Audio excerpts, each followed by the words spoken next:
வணக்கம். புதுச்சேரி மட்டும் இல்லை, நம்ம எல்லோருமே மக்கள் மட்டும் இல்லை, நம்ம எல்லோருமே மிகுந்த ஆழ்ந்த கவலையில் இருக்கிறோம். இன்றைக்கி அந்த குழந்தை ஆர்த்தியின் உடல் நல்லடக்கம் செய்யப்படுகிறது. அவளுக்கு நமக்கு முழுமையான அஞ்சலியை நாம் செலுத்தி கொள்வோம். ஆனால் அதே நேரத்தில் அவளுக்கு முழுமையான நியாயம் கிடைக்க வேண்டும், நீதி கிடைக்க வேண்டும் என்பதில் மிக மிக தீவிரமாக இருக்கிறோம். அதனால தான் இன்றைக்கி ஏற்கனவே சிறப்பு புலனாய்வு குழு ஒன்று அமைக்கப்பட்டிருக்கிறது.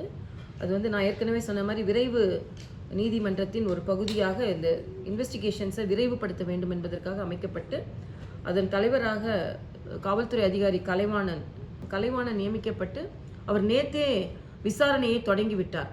இன்னொன்று, அவர் வேலூரை சார்ந்தவர், அதனால் அவருக்கு மொழி பிரச்சனை இருக்காது. அதனால தான் அவர் தலைமையில் நம்ம குழு போட்டிருக்கோம். அதே மாதிரி திரு சிங்கல் என்ற ஐஜி ஆஃபீஸர், அவர் டெல்லியிலேருந்து வந்திருக்கார். அவர் இதை மாதிரி கேசஸை நிறைய ஹேண்டில் பண்ணியிருக்காரு. அதனால தான் நம்மளோட டிஜிபி தலைமையில் இன்றைக்கி ஒரு அவசர ஆய்வு கூட்டம் ஒன்று நடத்தினேன்.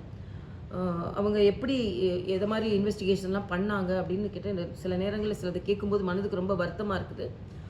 ஆனால் இனிமேல் இப்போ இத்தகைய நிகழ்வுகள் நடக்காமல் இருக்கிறதுக்கும், இதே போல் பிரச்சனைகள் கம்ப்ளைண்ட் வந்தால் மிக மிக தீவிரமாக உடனே நடவடிக்கை எடுக்க வேண்டும் என்பதையும், அது மட்டுமல்ல, போதைப்பொருள் ஏற்கனவே கட்டுப்படுத்தப்பட்டு இருக்கிறது, ஆனாலும் இன்னும் தீவிரமாக கட்டுப்படுத்தப்பட வேண்டும் என்பதும், இன்னும் சொல்லப்போனால் ஏற்கனவே சொன்ன மாதிரி அந்த சாதிக்கு தமிழ்நாட்டில் பிடிப்பட்டவரோட கூட்டாளிகள் சில பேர் இங்கே புதுச்சேரியில் இருந்து சில அரசியல் கட்சியில் தொடர்புடையவர்களாக இருக்கிறார்கள்.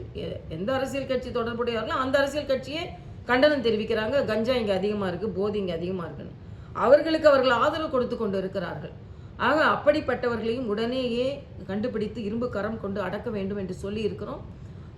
அதனால் இந்த ஸ்பெஷல் இன்வெஸ்டிகேஷன் டீம் மிக விரைவாக, அதே மாதிரி நம்ம லீகல் சிஸ்டத்தில் நான் ஏற்கனவே சொன்ன மாதிரி விரைவு நீதிமன்றத்தில் இந்த கேஸை மிக விரைவாக விசாரணை செய்து குற்றவாளிகள் முழுமையாக நிரூபிக்கப்பட்டு உச்சபட்ச தண்டனை பெற்றுத்தர வேண்டும் என்பதுதான் நமது குறிக்கோளாக இருக்கிறது. குற்றவாளி பிடிபட்டிருக்காங்க, ஆனால் தண்டனை விரைந்து வழங்கணும்னு தான் ஒட்டுமொத்த கோரிக்கை இருக்கு. அரசுக்கு நம்ம என்ன செய்யப்படும்?